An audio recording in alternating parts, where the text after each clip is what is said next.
ये भारतवर्ष था, ये भारत नहीं भारतवर्ष था। ये कासाद वस्त्रों से ढका हुआ था।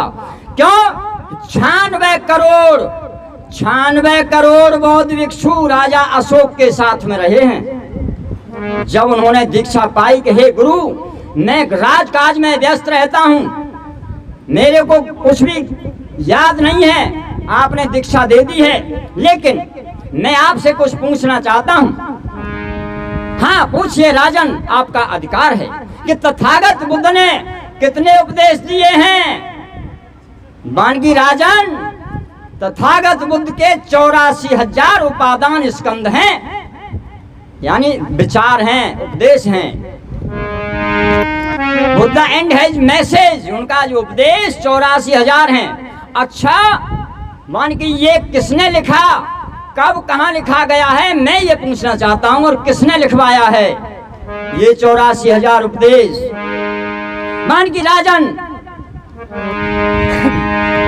व्यवहार पर्वत, ये राजगृह के अंदर व्यवहार पर्वत है।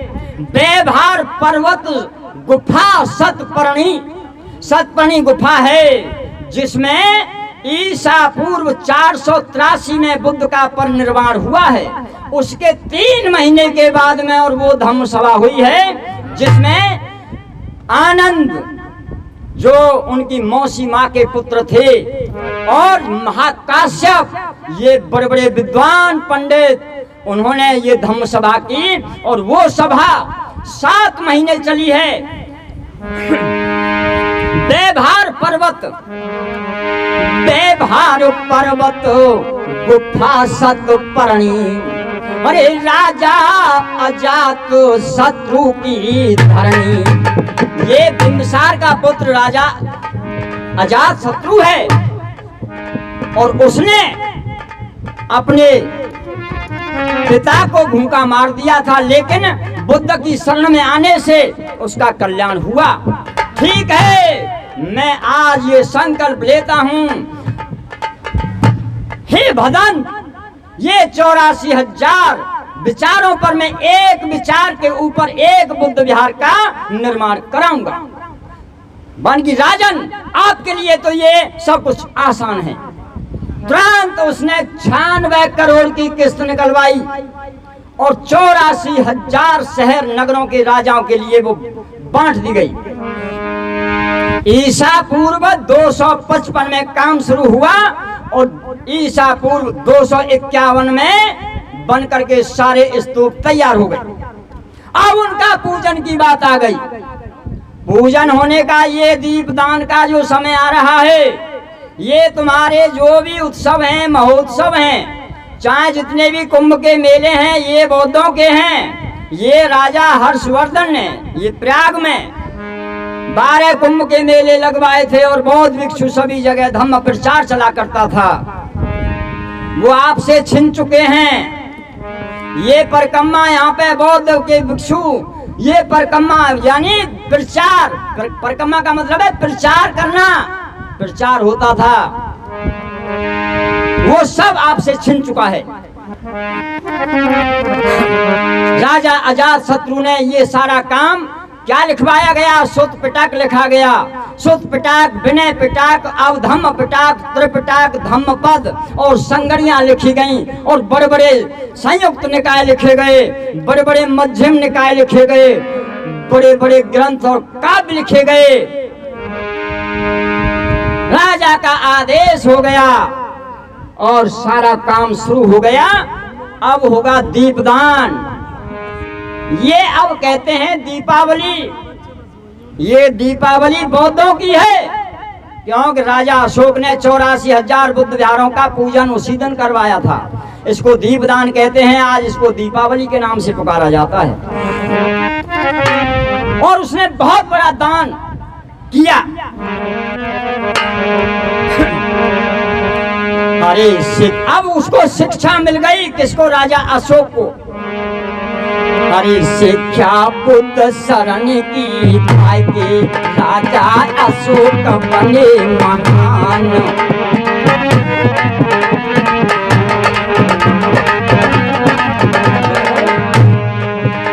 के राजा अशोक बने महान, राजा अशोक बने महान। दीक्षा शिक्षा रे पुत्र शरण की, शिक्षा रे धम्म शरण की पाए के राजा अशोक बने महान। शिक्षा संग शरण की पाए के राजा अशोक बने महान।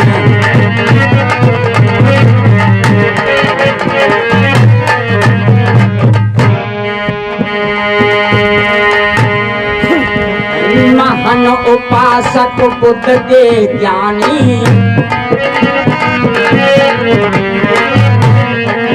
अरे महान उपासक बुद्ध के ज्ञानी, पाटलिपुत्र जिनकी राजधानी।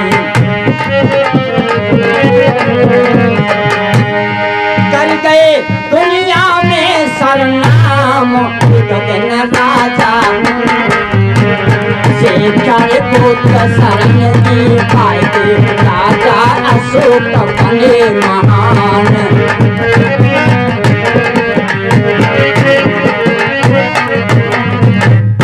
राजा अशोक ने दीक्षा पाई कहाँ?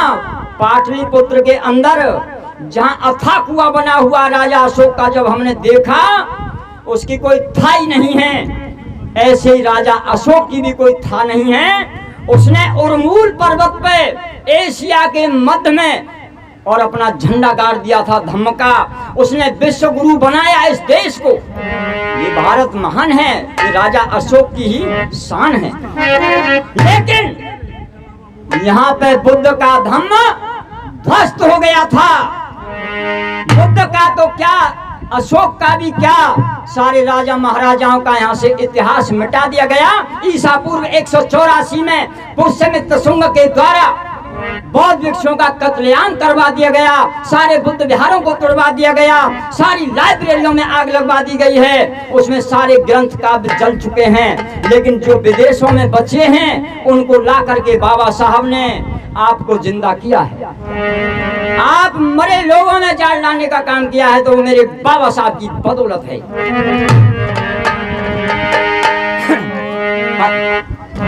अरे शिक्षा बुद्ध शरण की पाए के राजा कनिष्क बने महान।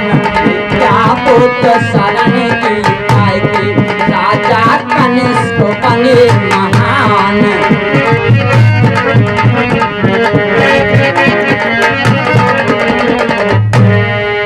हरे महान उपासक बुद्ध के ज्ञानी,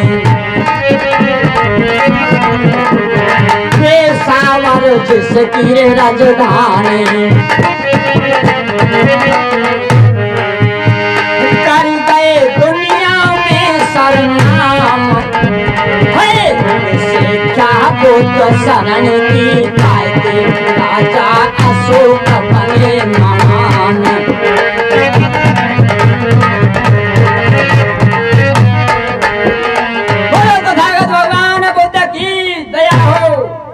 राजा अशोक के बाद में दूसरा अशोक पैदा हुआ, यूनान का रहने वाला, जो राजा कनिष्क, जिसने बुद्ध का रुपया चलाया। उस पर फोटो बुद्ध का दिया गया करेंसी पर, और सोने की प्रतिमा को गढ़वा डाला। उसने पाटलिपुत्र पर कब्जा कर लिया, और पेशावर राजधानी, उसकी 2 राजधानियां रही हैं।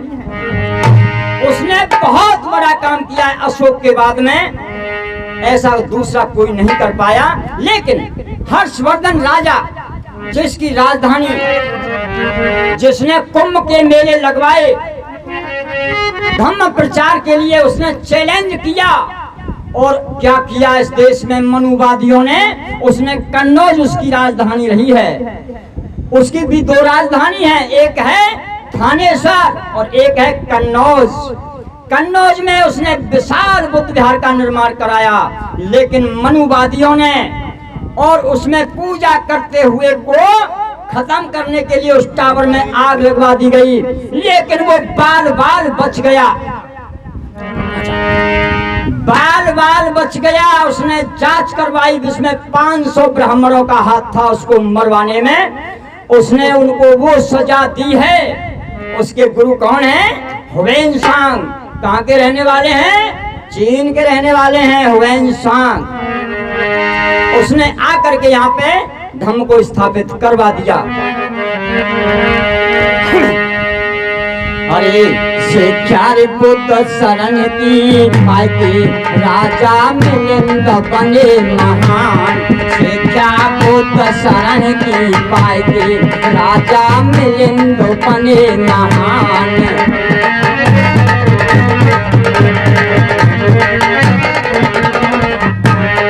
ये पंजाब का रहने वाला था ये राजा मिलिंद, और वैसे यूनान के थे। महान उपासक बुद्ध के ज्ञान श्यालकोट जिसकी राजधानी, श्यालकोट जिसकी राजधानी। कर गए दुनिया में सरकाम, राजा अशोक बैठे।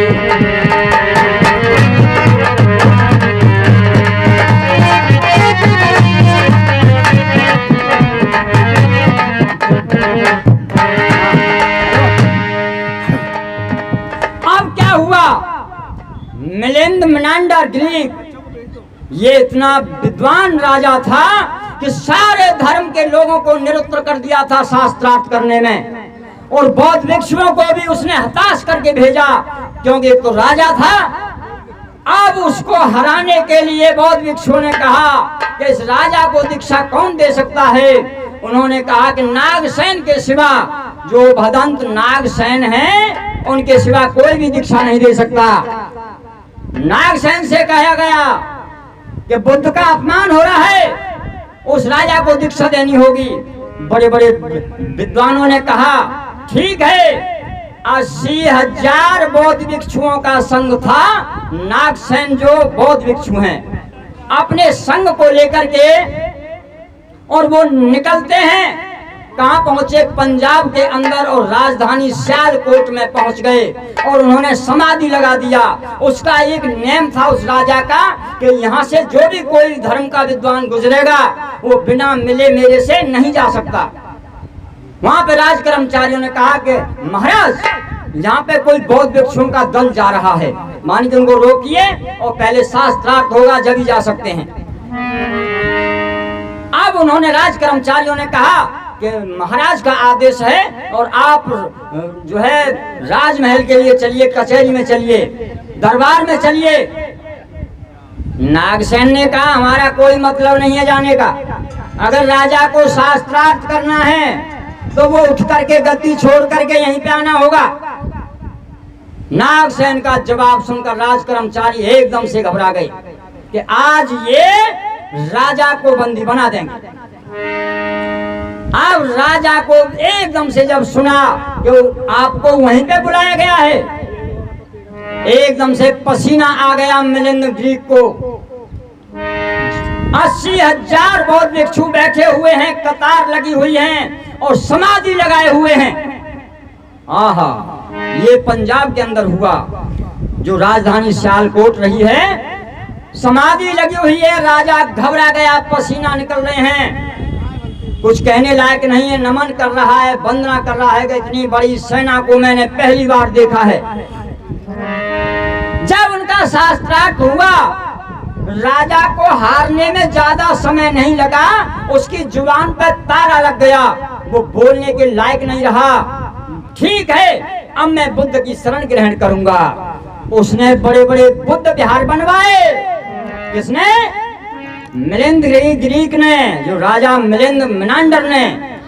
उसने बुद्ध के धर्म को बढ़ाने में पूरी शक्ति को लगाया कि अगर कोई धर्म है तो बुद्ध का धम्म है।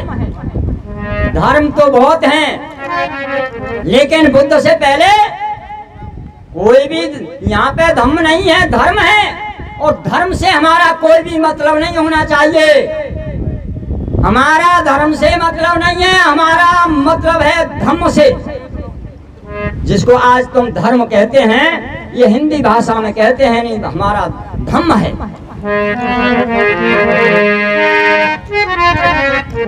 अरे शिक्षा बुद्ध शरण की पाए के राजा बिंबिसार बने महान।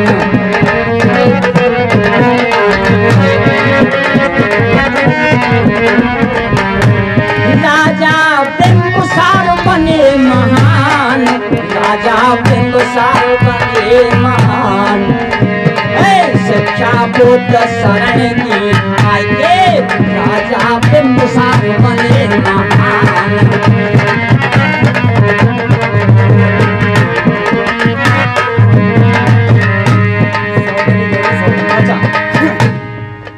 मैं अभी इसको, अब क्या हुआ, तथागत बुद्ध के समय में एक राजा बिंबिसार के नाम के सबसे बड़े राजा थे पूरे जम्मू द्वीप में, और 80,000 गांवों के वो मुखिया थे। लेकिन वो मनुवाद से घिरे हुए थे जब समय मिला। लेकिन वैसे वो बुद्ध के कुलोत्पन्न भी थे, उनके पिता दोनों में मित्र भी थे। लेकिन ब्राह्मणों से घिर गया था जब तक ये पूरा देश। लेकिन उन्होंने गंधकूट पर्वत पे 12 लाख लोगों को लेकर के दीक्षा पाई। कहाँ? गंधकूट पर्वत है राजगृह के अंदर। ये राजगृह उनकी राजधानी रही है, राजा बिंबिसार की। अरे शिक्षा बुद्ध शरण की पाए के राजा बसे न तो बने महान।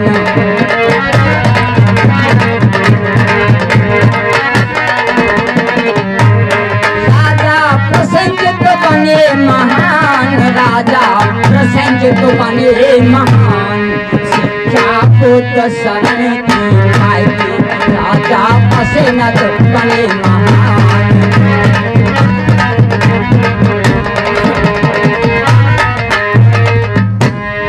राजा प्रसेनजित का अब मैं तुम्हें थोड़ा समय लूंगा। महाराजा प्रसेनजित कौशलगढ़ के राजा हैं, जो काशी कहते हैं, इसको बनारस कहते हैं, इसको वाराणसी कहते हैं। नाम तो बदलते चले गए लेकिन जगह वही है। जिसका एक राजपुरोहित हुआ करता था अग्रदत्त नाम का ब्राह्मण, उसका पुत्र था बाबरी। बाबरी बहुत बड़ा विद्वान था और वो बुद्ध के सामने आ गया था, लेकिन बुद्ध ने उसको दीक्षा दी। जब बाबरी ने कहा कि हे प्रसेनजित राजन, अब मैं बुद्ध की शरण में आ गया हूं, अब मेरे लिए स्थान चाहिए। राजा प्रसेनजित ने काशी के अंदर यानी कौशलगढ़ के अंदर उसने एक विशाल बुद्ध विहार बनवाया, जिसका नाम था महाबाबरी विहार, जिसको लोगों ने क्या बोला? बाबरी मस्जिद, जबकि वहां पे कोई भी मस्जिद नहीं रही है। और ये आपकी संस्कृति पर, ये बुद्ध की विरासत और धम्म धरोहर पे ये बलात् कब्जा हुआ है। लेकिन जब तो हुआ जो हुआ, बौद्ध भिक्षुओं का कत्लेआम हो गया, बुद्ध विहारों को तोड़वा दिया गया, सारे ग्रंथों में आग लगवा दी गई, सारी लाइब्रेरियां ध्वस्त हो गईं।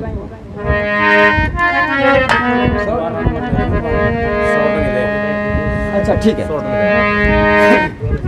मैं ये कहना चाह रहा था कि ये बाबरी विहार पे आज मंदिर बनाया गया है, वो बुद्ध की जगह है। ये मेरे पास में प्रमाण है और ये विश्व के बीच में लड़ाई लड़ने के लायक है, जो प्रमाण से लड़ा जाएगा और प्रमाण पक्का है। और इस मोदी ने जो गलत किया है, यहाँ पे महाबाबरी विहार को ध्वस्त करवा के बुद्ध की विरासत को चकनाचूर कर दिया गया है, और ये बर्दाश्त करने के लायक नहीं है।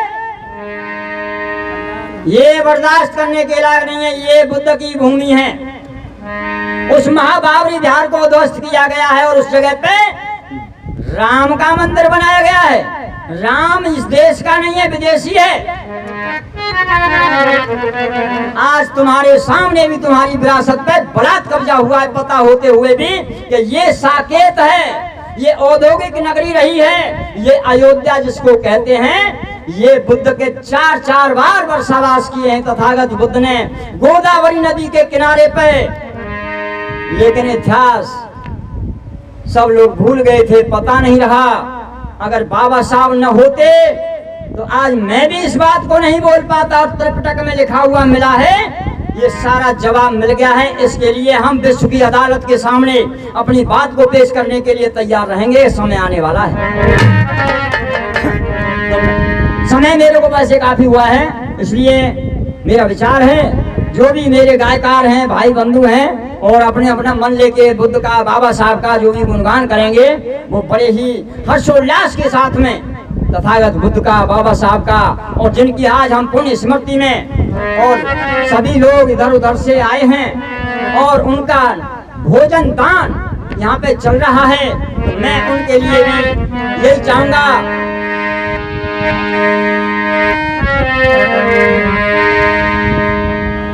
उनकी पुण्य स्मृति में सभी का ध्यान रहे कि भाई जिन्होंने कोई ऐसे महान अच्छे कार्य किए हैं, जिस जगह पे बुद्ध का गुणगान हुआ है, राजा महाराजाओं का अपना इतिहास दोहराया गया है। जय भीम, नमो बुद्धाय, जय भीम, नमो बुद्धाय, जय भीम, नमो बुद्धाय। साधु साधु साधु।